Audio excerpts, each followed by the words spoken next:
Sa'yo, ma. Parang hindi ka masaya, ah. Ganda mo nga, ayo. Pag nakita ka ni Dodong, baka masundan. Gago.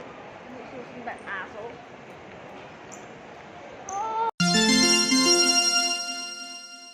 Ito nga guys, isinama natin ngayon dito sa Hair Chef Salon, Robinsons, Manila, si Mama Linda, kasama ang pamangkin kong gutom na. Ayan nga guys, nakaupo na si Mama Linda. Naghahanda na po siya para gupitan. Medyo manahaba na siya kasi hindi po ito talaga sanay magpasalon. Pero okay lang yan, Nanay Linda. Sagot ko naman ang gastos. Ayan guys, relax na relax nga si Nanay. Ako naman yung sunod na winas yung hair guys. So habang winawash tong hair ko guys, sasabihin ko sa inyo kung bakit ko isinama dito si Nanay Linda. Actually, na nagpaplano ako magpagupit ng buhok. Ang sabi niya sa akin, gusto din daw niya. At gusto niya yung gupit din na gusto ko. Kaya sabi ko sa kanya, sige tara, samahan mo ako sa salon, magpagupit tayong dalawa. Sagot ko, libre na kita. Kaya ito nga guys, sinamahan niya ako. Ayan nga, binabandawan na nga ni ate yung buhok ko. Medyo talaga nakakantok yung tong part na to. Then, pinigaan yung aking hair. And then, next is, ito yung gusto kong part na ginawa sa akin is minasahe nila ako. Sobrang nakaka-relax to, guys. Kaya approved talaga yung service niya sa akin, Hair Chef Salon, Robinsons, Manila.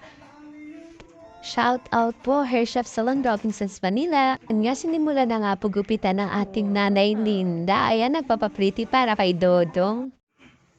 Pahuli ba ang inyong lingkod? Siyempre hindi guys, kinugupitan na rin po ako. Ayan na po.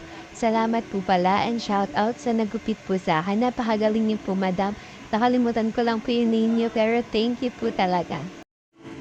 Chinika pa nga ako niya ni ate bakit daw ako nagpapagupit ng ganun kaiksi. At kung dumaan daw ba ako sa hanggang balikat na gupit. Ang sabi ko hindi, hanggang doon na sa ilalim ng kilikili. Pero ayun nga, trip ko talaga magpagupit dahil sabi ko sa kanya, this is for a new beginning. Wow. So, ayan, nagkakaroon na nga po ng volume ang aking hair. Nakikita niyo na aking bangs. At ito na nga, mukhang malapit na talaga siyang matapos. Salamat nga po pala sa lahat ng nag-assist sa akin dyan sa Hair Shop Salon. Ang mabait niyo pong lahat.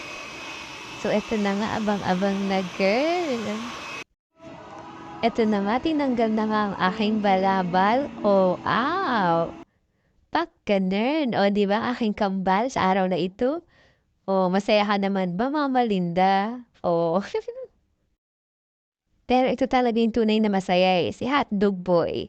O, kita mo naman, after ilang oras nakakain na siya. Di ba guys, hindi na masama para sa first time magpasalon. O, di ba, ang cute? Your boy is squeezing. Di ko mapigilan na lingunin yung chick na maluperang katawan parang gusto kong sumama sa kanya kahit na di ko kilala. Nagdadalawang isip kong lalapitan ba kita baka sakaling makausap ka. Huwag ka na munang aalis yan sa pwesto mo mahirap na baka ako'y mapurnada. Now let me hear you say